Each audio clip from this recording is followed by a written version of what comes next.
Okay. And I know everybody wants to see. I mean, listen, I think an inevitable Nate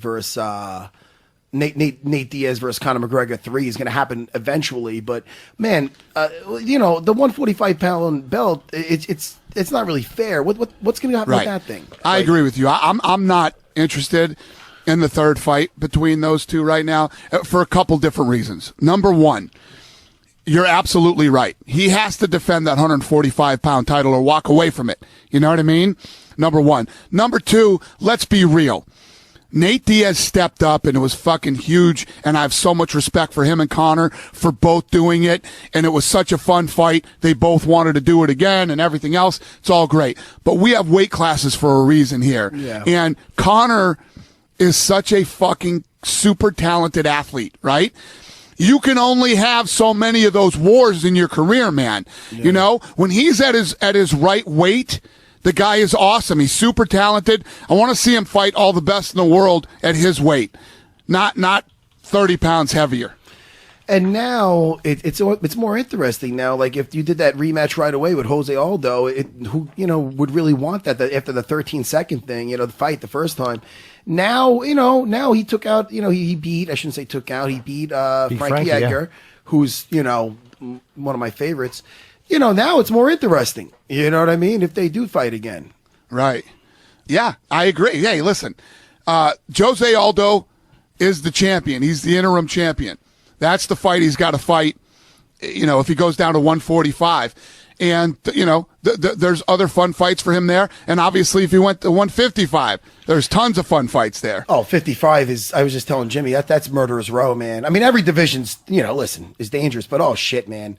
That's really dangerous. I mean, I think of so many matchups on there where that could just be McGregor Alvarez.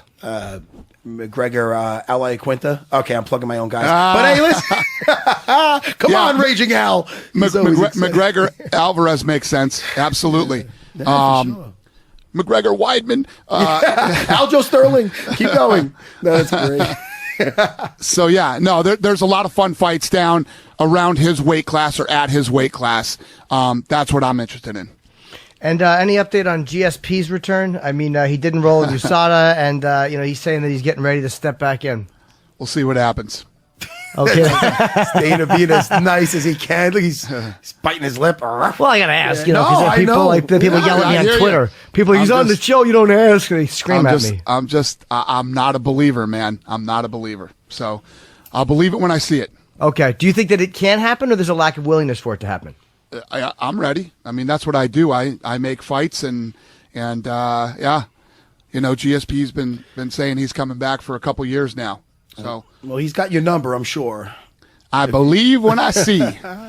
And what are some of the things you guys are working on upcoming? You said you got some big things with the new ownership, and what are you guys looking to do? We're talking about going into, again, picking up right where we left off, like we've always been, going into new territories and opening up, obviously, let me give Khabib some love. Khabib has been blowing me up, and I haven't really given Khabib any information.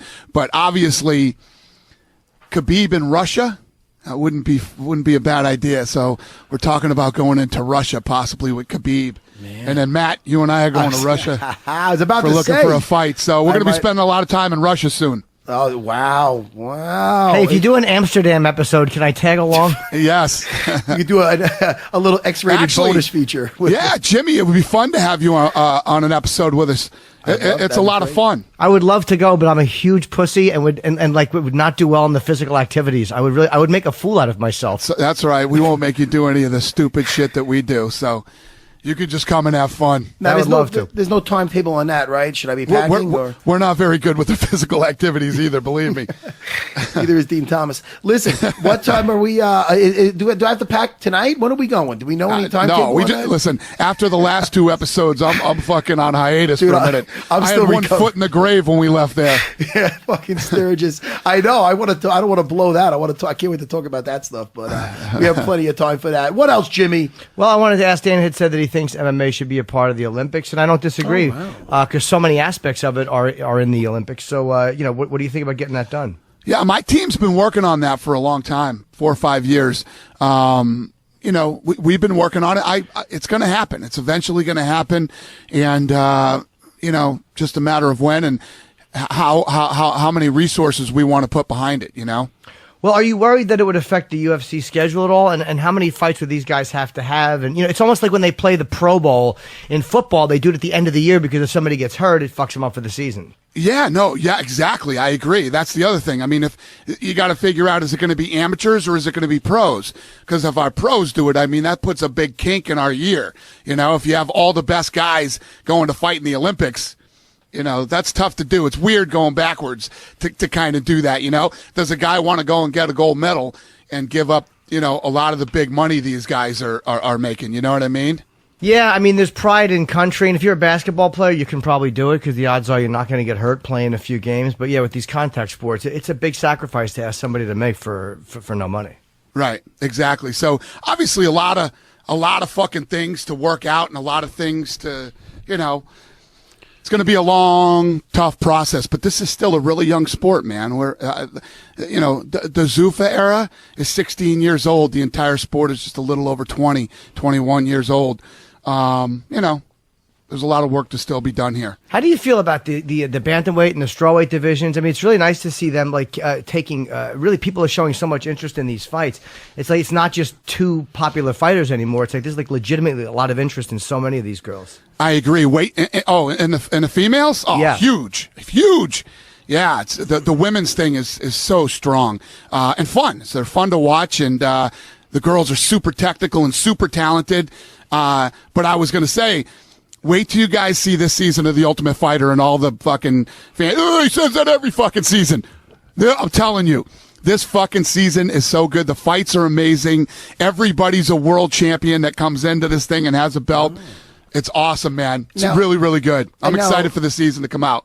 And this one, Dana, correct me if I'm wrong, is this kind of like this? You're doing what I did on season 4, like they're doing the winner gets the shot at the title. Or is that no? Exactly. Yes. The winner will fight Demetrius. Oh, look at that! I thought that was what I heard. Wow. Hey man, that worked out for me, Jimmy.